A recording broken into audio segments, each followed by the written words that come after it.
जय माता की। नवरात्रि के दूसरे दिन माता ब्रह्मचारिणी की पूजा की जाती है। ब्रह्मचारिणी को लाल रंग सर्वाधिक प्रिय है। हालांकि वो सफ़ेद वस्त्र धारण करती हैं क्योंकि ब्रह्मचारिणी है, फिर भी उनको लाल रंग का वस्त्र अर्पित किया जाता है, लाल रंग का पुष्प चढ़ाया जाता है, लाल रंग के कुमकुम यानी कि कुमकुम लगाया जाता है उनको, और इस मंत्र का जाप किया जाता है।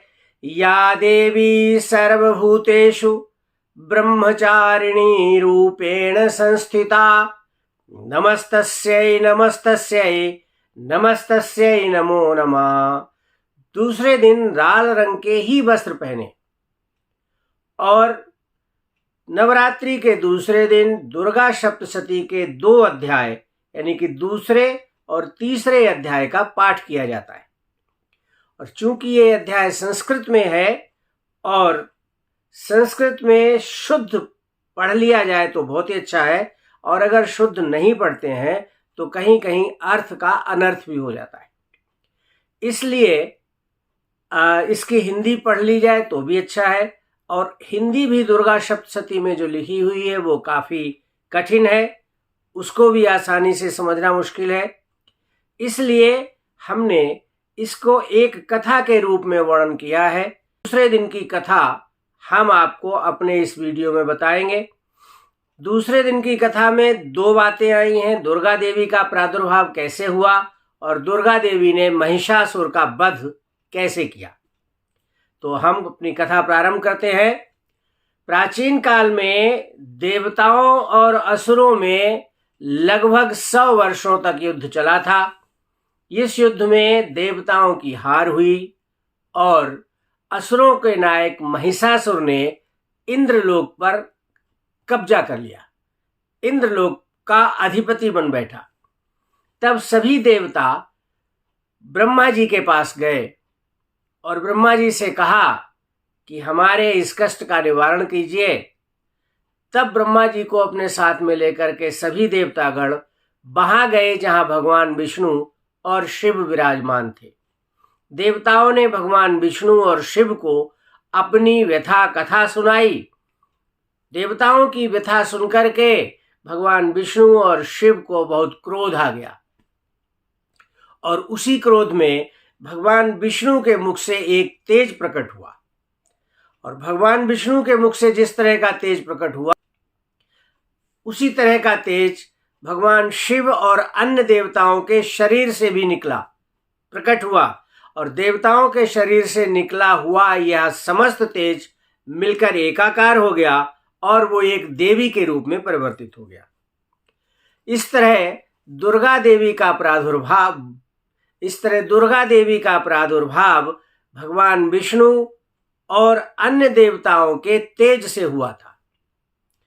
अब हम ये देखते हैं कि देवताओं के तेज से देवी के कौन कौन से, यानी देवताओं के किस तेज से देवी का कौन सा अंश प्रकट हुआ। भगवान विष्णु के तेज से देवी की भुजाएं प्रकट हुई।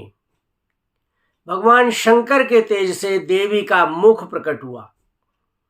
ब्रह्मा के तेज से देवी के दोनों पैर प्रकट हुए। इंद्र के तेज से देवी का कटिभाग प्रकट हुआ। यम के तेज से देवी के सिर के बाल प्रकट हुए। चंद्रमा के तेज से देवी के दोनों स्तन प्रकट हुए। वरुण के तेज से जंघा और पिंडली प्रकट हुई।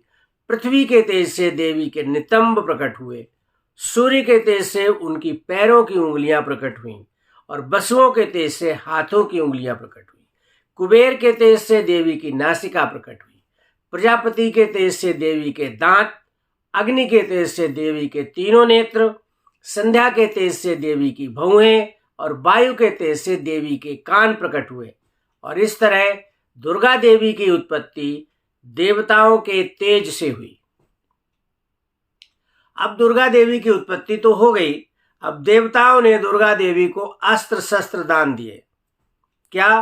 भगवान शंकर ने दुर्गा देवी को शूल दिया, विष्णु ने दुर्गा देवी को चक्र, ब्रह्मा जी ने कमंडल, वरुण ने शंख और पास, अग्नि ने शक्ति, वायु ने धनुष और बाण से भरे 2 तरकस, इंद्र ने वज्र एवं घंटा, यमराज ने कालदंड, सूर्य ने अपनी किरणों का तेज, काल ने ढाल और तलवार भेंट की, और कुछ देवताओं ने देवी को उनके श्रृंगार की सामग्री भी दी। जैसे प्रजापति ने स्फटिक की माला दी, क्षीर सागर ने हार और कभी गंदे ना होने वाले वस्त्र, दिव्य चूड़ामणि, 2 कुंडल, कड़े, अर्धचंद्र, सब बाहों के लिए केयूर, नूपुर, गले की हंसली, अंगूठियां और कमल की माला प्रस्तुत दी। और हिमालय ने सवारी के लिए सिंह दिया, कुबेर ने मधु से भरा हुआ पान पात्र और शेषनाग ने नागहार भेंट किया। जब देवी माँ का प्रादुर्भाव हो गया और देवी माँ को अस्त्र शस्त्र और उनके श्रृंगार की सामग्री उपलब्ध हो गई, तब भवानी देवी ने उच्च स्वर में गर्जना की और देवी के नाद को सुनकर के, देवी के सिंह नाद को सुनकर के महिषासुर देवी की ओर दौड़ा और फिर देवी का उन दैत्यों के साथ युद्ध चढ़ गया।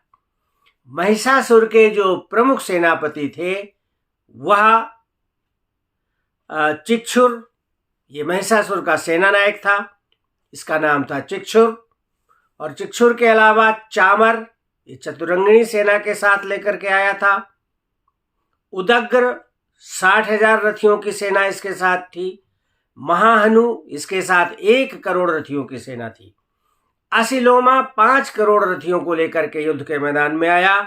बास्कल ने 60 लाख रथियों के साथ देवी पर आक्रमण किया। परिवारित ने हाथी सवार और घुड़सवारों के अनेक दल और 1 करोड़ रथियों के साथ देवी पर हमला किया। स्वयं महिषासुर ने अनेकानेक रथ, हाथी और घोड़ों के साथ देवी पर अटैक किया। तो देवी और महिषासुर की सेना में भीषण युद्ध हुआ, भयंकर युद्ध हुआ।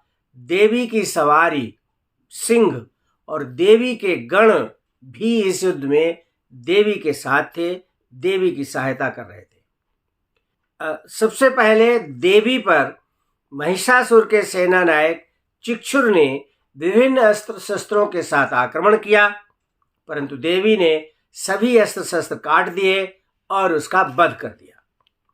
चिक्षुर के वध के बाद में चामर ने देवी पर शक्ति आदि अस्त्रों से प्रहार किया, परंतु देवी के वाहन सिंह ने चामर का सिर धड़ से अलग कर दिया।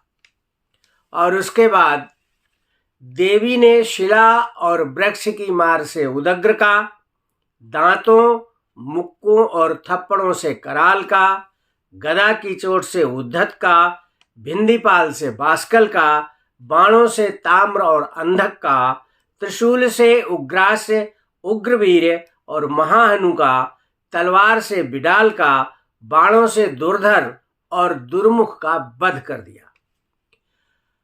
अपने सेनापतियों का वध देखकर महिषासुर को बहुत क्रोध हुआ। महिषासुर को बहुत क्रोध आया और महिषासुर ने महिष का रूप धारण करके देवी पर आक्रमण किया। देवी ने भी उस पर अपने अस्त्र शस्त्रों का प्रहार किया और जैसे ही देवी ने अपने अस्त्र शस्त्रों का प्रहार किया, महिषासुर ने अनेक रूप धारण किए इस युद्ध में।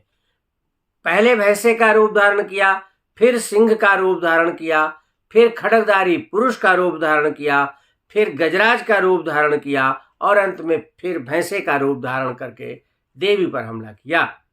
परंतु देवी पर उसके किसी भी रूप के प्रहार का कोई प्रभाव नहीं पड़ा और बाद में देवी माँ ने अपने तलवार से महिषासुर का सिर काट दिया। इस तरह दूसरे दिन दुर्गा सप्तशती के दूसरे और तीसरे अध्याय में जो कहा गया है, दूसरे अध्याय में देवी का प्रादुर्भाव और महिषासुर की सेना नायकों का वर्णन है। तीसरे अध्याय में महिषासुर के सेना नायकों का वध और महिषासुर के वध का वर्णन है। महिषासुर के वध का समाचार सुनकर के देवताओं में खुशी की लहर दौड़ गई और वो देवी की स्तुति करने लगी। तीसरे दिन चौथे अध्याय में इसका वर्णन किया जाएगा। दूसरे दिन की कथा आपको कैसी लगी मुझे अवश्य बताइएगा, और अगर अच्छी लगी है तो मेरे इस YouTube चैनल भक्ति भास्करम को सब्सक्राइब जरूर करिएगा। धन्यवाद।